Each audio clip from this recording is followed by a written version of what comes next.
વલસાડના ઉમરગામમાં eco car બેફામ બની અને અકસ્માતની ઘટનાને અંજામ આપ્યો છે।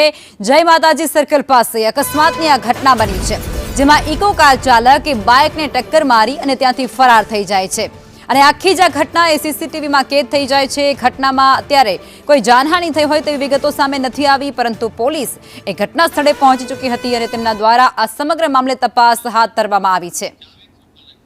અને આજ મુદ્દે સંવાદદાતા જાવેદ અમારી સાથે જોડાયા છે। જાવેદ, શું છે વધુ વિગતો આ અકસ્માતને લઈ? ઉમરગામમાં આજ વિસ્તારની અંદર આ ત્રીજો બનાવ છે। આ જ પ્રકારે જે છે વાહન ચાલકો બેફામ વાહનો હંકારીને અકસ્માતો સર્જે છે, ત્યારે એક ઇકો કાર દ્વારા જે છે ઉમરગામના આ વિસ્તારની અંદર બે બાઇક ચાલકોને ઉડાવ્યા છે અને ત્યાંથી ફરાર થઈ ગયો હતો।